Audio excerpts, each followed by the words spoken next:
Hello, friends. This is Dave Hurwitz, executive editor at ClassicsToday.com, here with music you compulsively collect. You just can't stop collecting it. Every time one comes out, you got to hear it.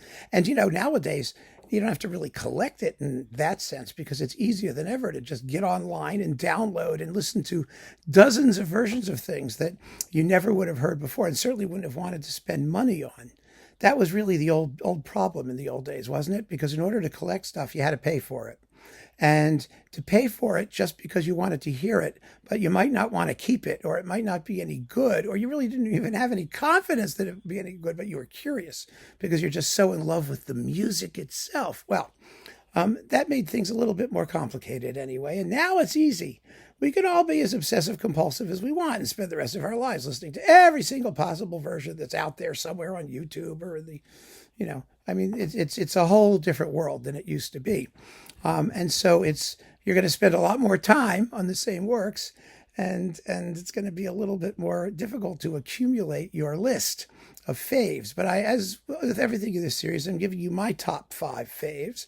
And today we're talking about Vaughan Williams' Tallis Fantasia, the Fantasia on a theme by Thomas Tallis, one of the most unbelievably haunting, beautiful works ever written for string ensemble.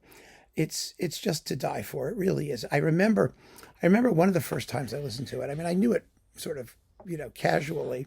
But usually, it's coupled to something else. And it was usually the something else that I wanted the record for. So I would sort of like be reading a book and I would ignore it. And then, but one night I was listening to the all-nighter on WQXR. Some of you have mentioned that. You also did with Mimette, crazy Mimette.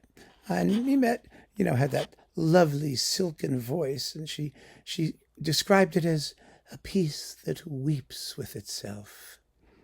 In that silken tones. And I was like, oh, come on, lady. I mean, give me a break. But she had a point. She really had a point. Then you listen to it. You listen to those soft chords descending like some sort of supernatural being from the heavens. And it's just the most unbelievable piece of music with some of the most exquisite tunes you've ever heard. And, it's been performed a million times very, very, very beautifully. But here are my top 5. You ready? The Bournemouth Symphony Orchestra with Constantin Silvestri. Somebody wrote a comment where they said, I listened to that. I didn't think it was so good. I mean, like, what? You're out of your mind?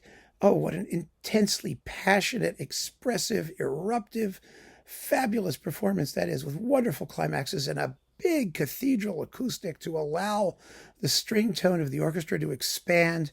It's just amazing, absolutely amazing.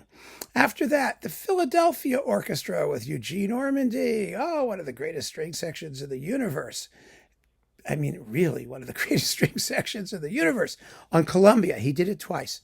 You have to get the Columbia recording, the earlier of the two. They're both good, but this one, oh my God, it was on a disc designed to show off, I think, the Philadelphia strings. I don't remember.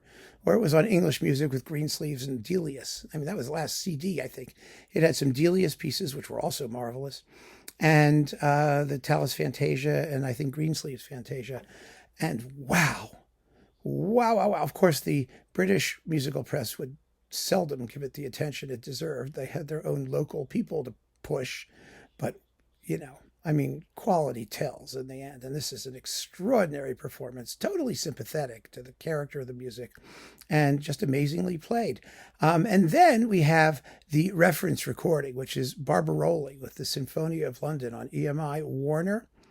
And that one is the one that everybody uses, points to as the one. That's the one. Absolutely. It is absolutely one of the ones. It's beautiful. First class in every respect, wonderfully well recorded. It was one of the greatest records Barbirolli ever made because it also had an incredible Elgar introduction and Allegro and some other string things on it. Just glorious. One of the things about this piece is that it has sort of it's one of those pieces that's hard to do badly. You can play it too fast, you can play it too slow, but basically it's almost impossible to ruin because the sound of it, just the sheer, acoustic impression that it makes, this cathedral of sound is built into the music. because Vaughan Williams has these opposed string ensembles. You've got the main ensemble, you've got a separate small string ensemble, then you've got a string quartet. And so the interweaving of all of these things and the perspectives that it creates and the need to, let them all make their impression in performance. I mean, it really almost tells you how it needs to be performed. And most conductors are not stupid enough to disregard what Vaughan Williams so clearly is telling us. However, there are some really interesting ones. And one of those is Dmitri Mitropoulos with the New York Philharmonic. I think it's probably the quickest one out there.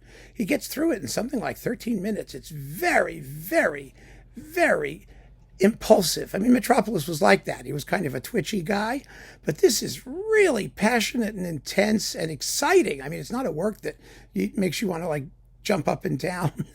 You don't consider it to be rhythmically athletic, but boy, this is a hot performance. It really, really is. It's marvelous. And on the other side, there's Leopold Stokowski with the Royal Philharmonic.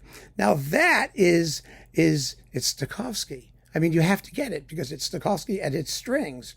And if you like strings, and you've got to hear Stokowski do what he does with it, with his rich, gorgeous, opulent sound and this sort of nobility and richness and easeful sort of just, it's like a giant arc. Oh my God, it's gorgeous. Absolutely gorgeous. Doesn't matter what orchestra Stokowski used. He always got his sound. So those are my top 5 for the Vaughan Williams Tallis Fantasia. I'd be very interested to know what yours are if you're a compulsive collector of the work. If you're not a compulsive collector of the work, get compulsive. Let me tell you, you don't know what you're missing. So keep on listening, friends. Thanks for joining me. Take care.